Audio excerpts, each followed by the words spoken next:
গাহি সাম্যের গান, মানুষের চেয়ে বড় কিছু নাই, নহে কিছু মহিয়ান। প্রিয় সুধী, বহু মূল্যবান ভাবনা, গবেষণা ও স্মৃতিকথার মধ্য দিয়ে আমরা এখন পৌঁছে গিয়েছি আলোচনা পর্বের সবচেয়ে কাঙ্ক্ষিত মুহূর্তটিতে। এবার ফেনীতে নজরুলের আগমন ও তার বৈপ্লবিক দর্শনের মূল সুরকে গভীর বিশ্লেষণে আপনাদের সামনে তুলে ধরবেন আজকের অনুষ্ঠানের প্রধান আলোচক।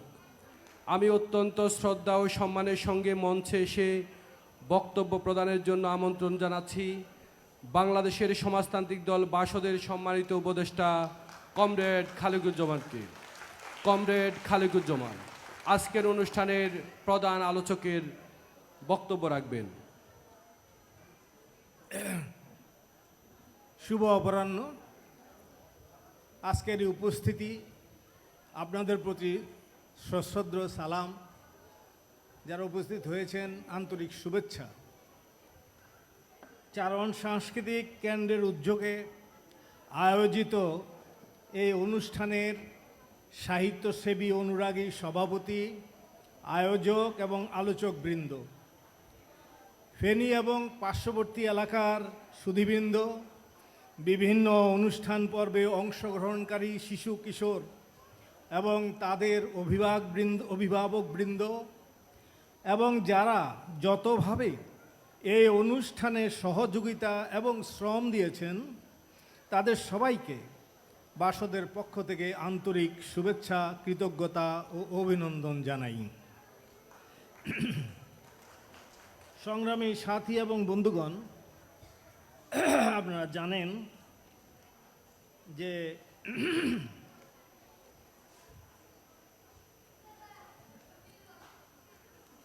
আজ আমরা এমন সময় এই অনুষ্ঠানটি এখানে পরিচালিত হচ্ছে যখন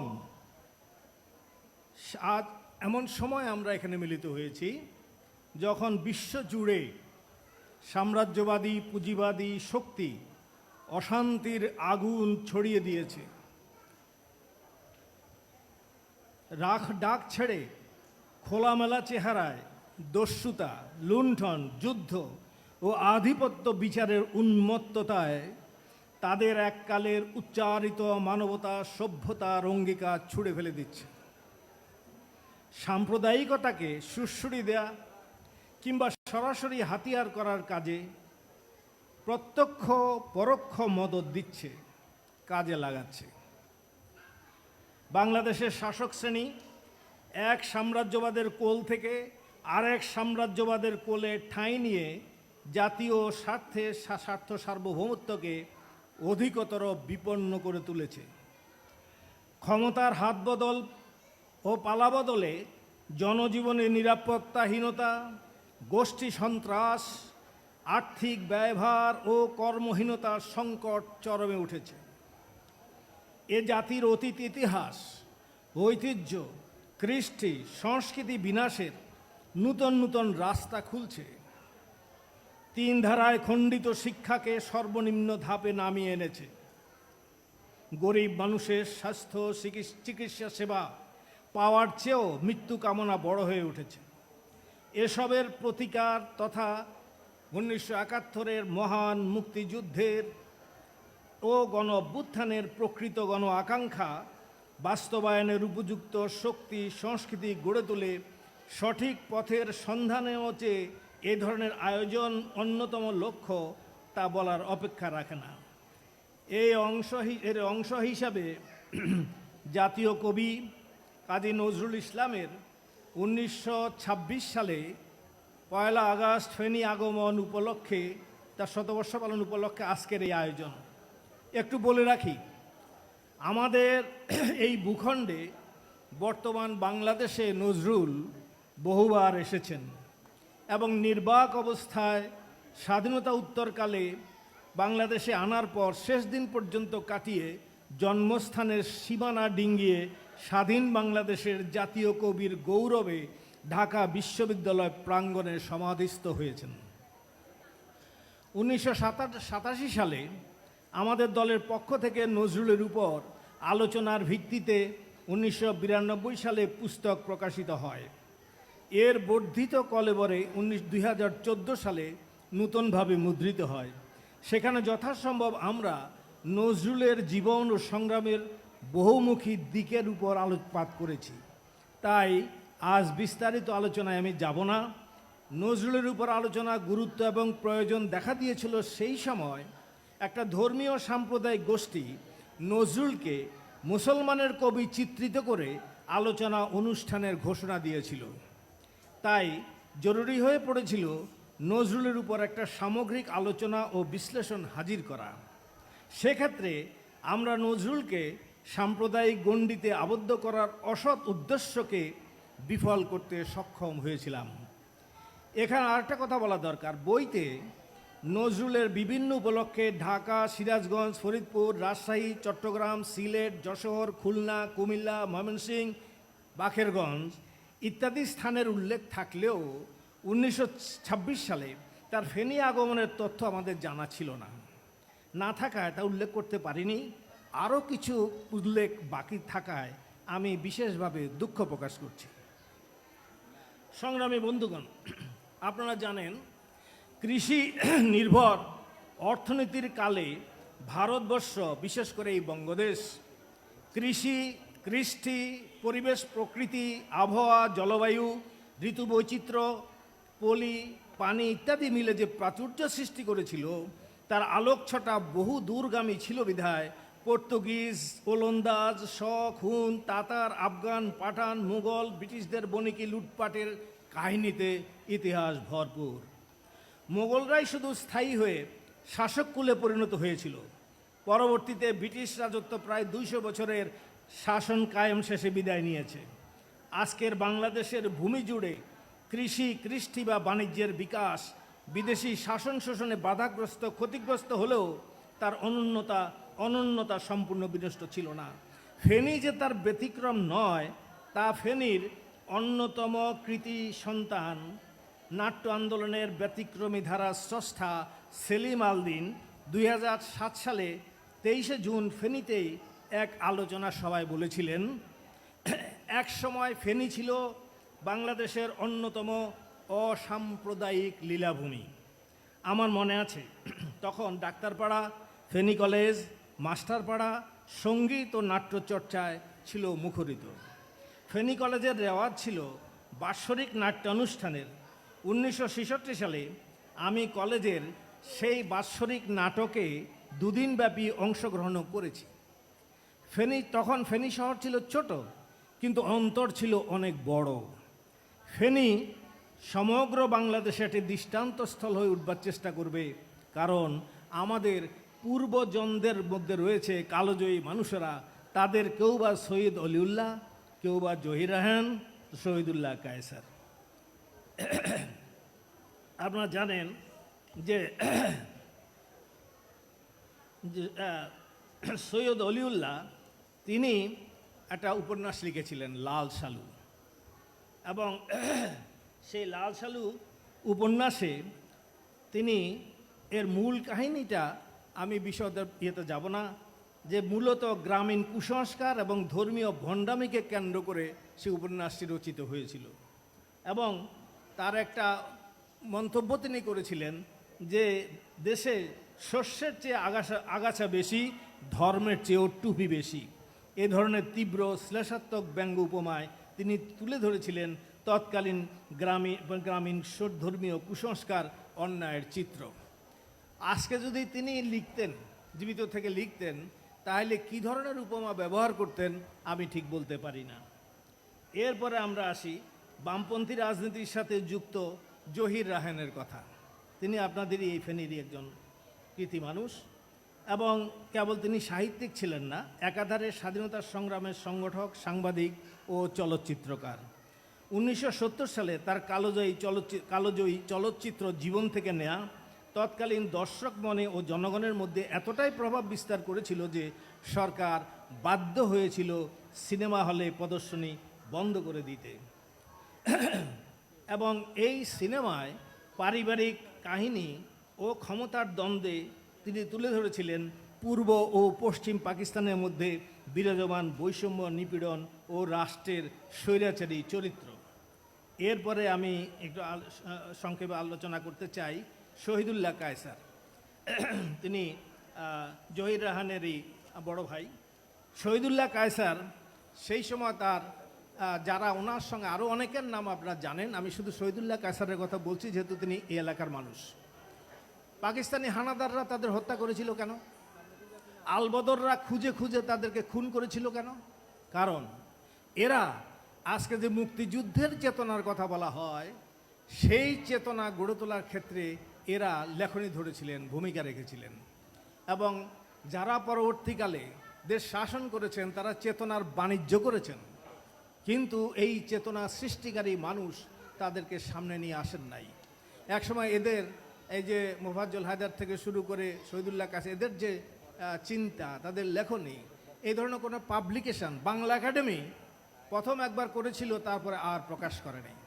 আমরা বারবার দাবি করেছিলাম যে যারা এই দেশে মুক্তিযুদ্ধের মূল আকাঙ্ক্ষা চেতনা এটা গড়ে তোলার জন্য ভূমিকা রেখেছিল, তাদের লেখনীতে বিভিন্ন ধরনের তাদের কর্মপ্রয়াস, সেই বিষয়গুলি আনা দরকার, কিন্তু সেদিকে সরকার মনোযোগ দেয়নি। শহীদুল্লাহ কায়সারের উপর আমি শিশু যারা এখানে আছে এরাই তো ভবিষ্যৎ। এখানে এসে খুব ভালো লাগে এই জন্য যে আমার তো যাওয়ার সময় হয়ে গেছে, কিন্তু তারপরে এদের যখন দেখি এরাই হলো বাংলার আগামী বাংলা, তার ভবিষ্যৎ। এবং জনগণের যে প্রত্যাশা, যে স্বপ্ন, সেই স্বপ্ন পূরণ করবে যারা, তারাই আজকে শিশু, তারাই কিশোর। এদের মাঝে উপস্থিত হতে পেরে সেই জন্য হয়তো দুই একটা বাড়তি কথা এখানে বলছি, আপনারা ক্ষমা সুন্দর দৃষ্টিতে দেখবেন। কারণ এই ধরনের এদের উপস্থিতিতে সেটা মনটা ভরে যায় এবং ভবিষ্যৎটা আরও উজ্জ্বল হয়ে আসে, স্বপ্নটা উজ্জ্বল হয়ে আসে। শহীদুল্লাহ কায়সার, আমি পুরো ইয়েটা পড়বো না, সংক্ষেপে বলি। তিনি সেই সময় বলছেন তিনি বলছেন যে সকলের জন্য, মানে কি চাই আমরা সকলের জন্য সমান অধিকার চাই। এর আগে নজরুল তার বা অন্যান্য যে রবীন্দ্রনাথ বা এরপরে যে মাইকেল মধুসূদন থেকে শুরু করে বিভিন্ন বিষয়ের উপরে কথা আছে, সেগুলি আমি আলোচনা করছি না। তিনি বলছেন যে সকলের জন্য সমান অধিকার। তাহলে মানুষ যে পাকিস্তানের জন্য লড়েছিল বা পাকিস্তানের জন্য লড়ে নাই, মানুষ লড়েছিল মুক্তির জন্য, মানুষ লড়েছিল স্বাধীনতার জন্য। সেই স্বাধীনতা সেটা কিভাবে খণ্ডিত হয়, কিভাবে দ্বিজাতি তত্ত্বে ভারত পাকিস্তান ভাগ হয়, সেই বিষয় উল্লেখ করে বলছেন যে আমরা কি চেয়েছিলাম? সকলের কাজ, শ্রমিকের মজুরি, কৃষকের জন্য জমি, সকলের জন্য বাক স্বাধীনতা, রুটি ও রুজির নিশ্চয়তা। স্বাধীনতার অর্থ সাদা আদমির বদলে কালো আদমির লাটসাহেবি নয়, মুষ্টিমেয় ব্যক্তির শ্রীবৃদ্ধি নয়। প্রত্যেক শ্রেণীর চিন্তাটা নিজস্ব শ্রেণী স্বার্থ বা শ্রেণীগণ্ডিতে আবদ্ধ। কলুটোলা ভরি বাজারের দোকানি অথবা ক্লাইভ স্ট্রিটের বণিকদের কাছে স্বাধীনতার অর্থ ছিল আরও বেশি ব্যবসা, আরও বেশি মুনাফা। মধ্যবিত্তের মনে স্বাধীনতার অর্থ ছিল চাকরির নিরাপত্তা, সন্তান সন্ততির জন্য সুলভ শিক্ষা। স্পষ্ট বলতে হবে, স্বাধীনতার অর্থ নয় মুষ্টিমেয় মানুষের প্রাচুর্য, স্বাধীনতার অর্থ সকলের জীবনের সমৃদ্ধি ও প্রাচুর্য। স্বাধীনতার অর্থ নয় কিছু লোক শোষণ করবে আর অধিকাংশ লোক শোষিত হবে। স্বাধীনতার অর্থ শোষণমুক্ত সমাজ। স্বাধীনতার অর্থ নির্বিবাদ গণতন্ত্র এবং মুক্ত পরিবেশ, উন্নততর রাজনৈতিক ব্যবস্থা। স্বাধীনতার অর্থ বিপুল জনতার সৃজনী উদ্যোগের স্বতঃসারিত ঝর্ণাধারা। 50 কি 100 বছর আগেও আমাদের স্বাধীনতার পর যারা কেটে গেছেন, যারা ছিলেন স্বাধীনতার বেদিমূলে উৎসর্গীকৃত, তারা এই কথাই বলতেন, আমরা এই কথাই বলবো। বুদ্ধির মুক্তি ছিল এই স্বাধীনতার প্রতিশ্রুতি। এই প্রতিশ্রুতিটা গণজীবনে ব্যর্থ হয়ে গেল। এখন প্রশ্ন হলো, স্বাধীনতার এই প্রতিশ্রুতি কি সফল হবে? কিভাবে সফল হবে? কারা একে সফল করবে? আজ সমাজ ব্যবস্থার আমূল পরিবর্তনের পথেই সফল হতে পারে, অন্য কোনো পথে নয়। সমাজতন্ত্রের মাঝেই এর বাস্তবায়ন সম্ভব। আরও অনেক কথা আছে, আমি আসলে যাচ্ছি না। তারপরে তিনি বলছেন যে বেচারা ক্ষুদিরাম, আশফাকুল্লাহ, সূর্য সেন, স্বাধীনতার জন্য তোমরা ফাঁসিতে গেছিলে, কোনো রকমে পরপার থেকে একবার এদেশে বেড়াতে এসে স্বাধীন দেশের চেহারা দেখলে তোমরা কি করতে? আত্মাহুতির বদলে আত্মহত্যা করতে। পৃথিবী সূর্যের চারদিকে ঘুরছে, এই বৈজ্ঞানিক সত্য প্রতিষ্ঠিত করার জন্য গ্যালিলিওকে নিষ্ঠুর দৈহিক নির্যাতন এবং কারা যন্ত্রণা ভোগ করতে হয়েছিল। তারপর একটা গুরুত্বপূর্ণ কথা বলছেন, সরকারে কোনো ক্রমে ভুলিয়া গেলে চলিবে না। নিজেদের স্বার্থে প্রয়োজন হইলে সাম্রাজ্যবাদীরা যে কোনো মুহূর্তে আমাদিওকে মাঝ নদীতে ফেলিয়া পলায়ন করিবে। সাম্রাজ্যবাদের প্রভাবমুক্ত স্বাধীন অর্থনীতি গঠন করিয়াই কেবল আমরা এই পরিণতি রোধ করিতে পারি। এখন এই বুদ্ধিজীবীদের সিরিয়াতে মালা দিতে যাবে না? সরকার যাবে না? যাবে তো। এই বুদ্ধিজীবীরা যা কিছু বলছে একটাও কি মানছে তারা? এই গত 55 বছরে তাদের যে স্বপ্ন, তাদের যে চিন্তা, তাদের লেখনী, তাদের ভাবনা একটাও কি প্রতিষ্ঠা করেছে বাংলাদেশে? করে নাই।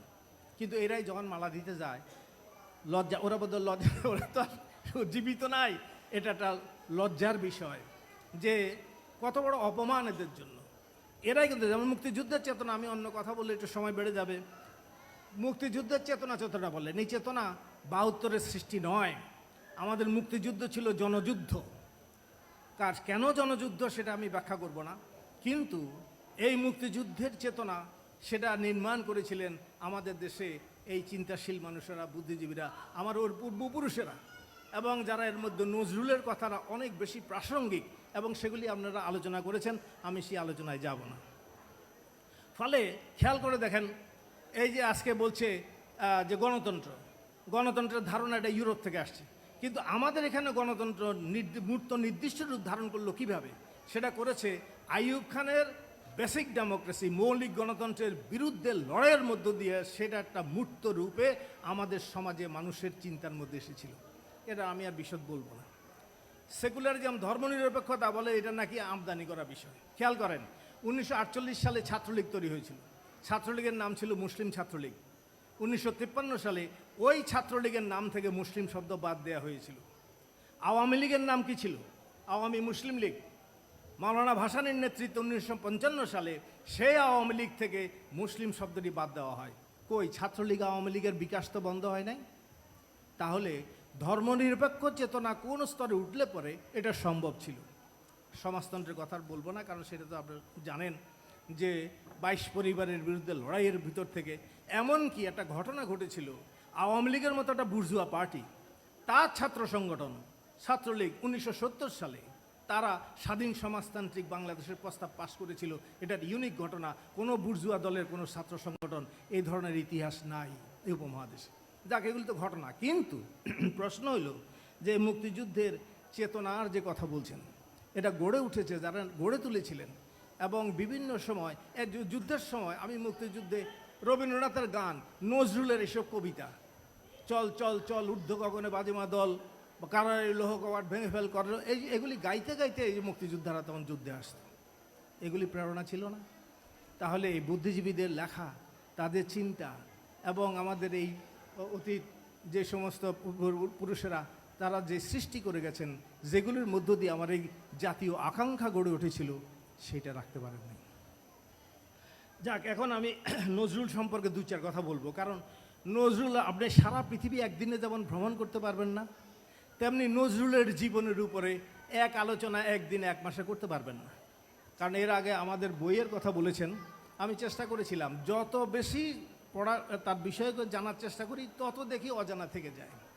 এবং এখনও নজরুল সেটা পরিপূর্ণভাবে তার সমস্ত সাহিত্যকর্ম এখনও আসে নাই মানুষের সামনে, এবং সেগুলি নিয়ে অনেক গবেষণা হচ্ছে।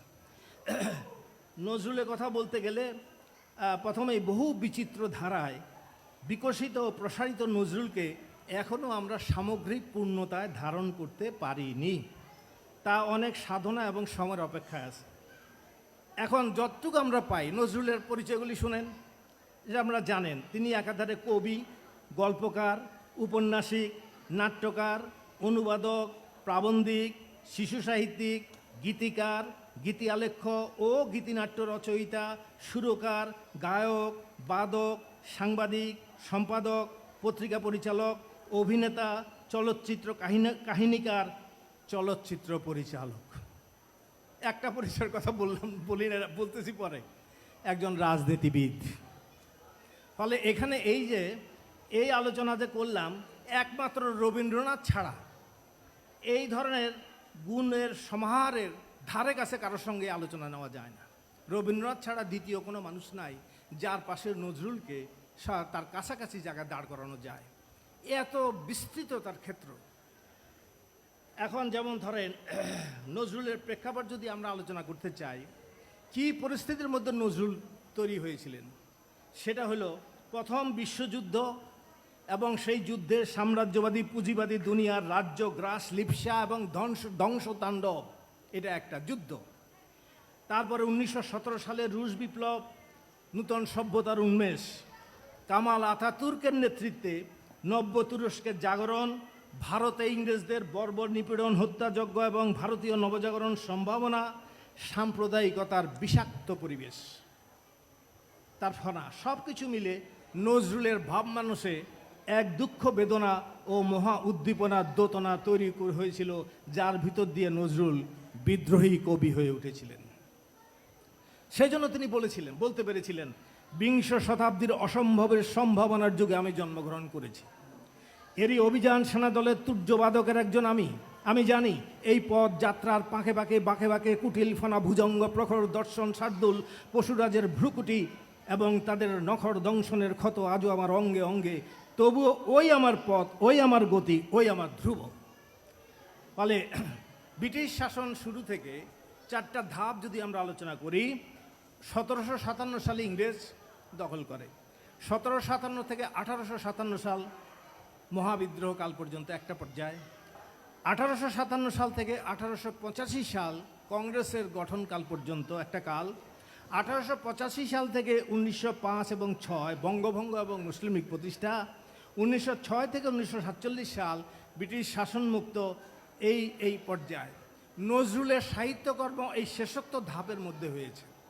প্রথম যে তিনটা ধাপ আমি আলোচনা করেছি, সেই সময় নজরুলের সাহিত্যকর্ম সেরকম ছিল না। এটা শেষ পর্যায়ে চতুর্থ ধাপের যে আমি আলোচনা করলাম, সেখান থেকে নজরুলের সাহিত্যকর্ম, এবং এটা তাও উনি করতে পারেন নাই। 1942 সালে উনি নির্বাক হয়ে গেলেন, আর তো উনি তার কোনো সাহিত্য উনি রচনা করতে পারেন নাই। নজরুল সম্পর্কে আর দুই একটা কথা একটু বলি, আপনারা একটু আপনাদের ধৈর্য একটু যদি রাখতে পারেন, আমি বেশি সময় দিব না, কারণ আগেই বলেছি। কারণ নজরুল সম্বন্ধে আলোচনা করতে গেলে, আগে যদিও আমরা বই প্রকাশ করেছি, কারণ যত দিন যায় ততই খালি বারবার বহু বিষয় মনে উঠে আসে যে হ্যাঁ, এটা তো বলতে পারলাম না, এটা তো লিখতে পারলাম না, এটা তো সংযোজন করতে পারলাম না, এই তৃষ্ণা থেকেই যাবে। আসলে আর জীবনেও কুলাবে না, সময় পাবো না, কিন্তু সেগুলি ধাক্কা দেয়, চিন্তায় ধাক্কা দেয় যে এগুলি যদি আমরা সংগ্রহ করে এই প্রজন্মের কাছে রাখতে পারতাম, অনেক ভালো কাজ হতো, সে পারিনি। যাই হোক, 1929 সালে যেটা আপনারা বললেন, 15ই ডিসেম্বর কলকাতার অ্যালবার্ট হলে নজরুল সম্বর্ধনায় সভাপতিত্ব করেছিলেন বিজ্ঞানী প্রফুল্লচন্দ্র রায়, এবং সেই সময় তিনি বলেছিলেন, আমরা আগামী সংগ্রামকে কবি নজরুলের সঙ্গীত কণ্ঠে ধারণ করিয়া শ্রীমান সুভাষের মতো তরুণ নেতাদের অনুসরণ করিব। তারপর বলছেন, ফরাসি বিপ্লবের সময়কার কথা একখানি বইতে সেদিন পড়িতেছিলাম। কি পড়িতেছিলেন? বলছেন, তাহাতে লেখা দেখিলাম, সেই সময় প্রত্যেক মানুষ অতি মানুষে পরিণত হইয়াছিল। আমার বিশ্বাস, নজরুল ইসলামের কবিতা পাঠে আমাদের ভাবী বংশধরেরা এক একটি অতি মানুষে পরিণত হইবে। বলছেন, ফরাসি বিপ্লব এমনি হয় নাই। একটা বিপ্লবের আগে জনগণ সেভাবে তৈরি হয়।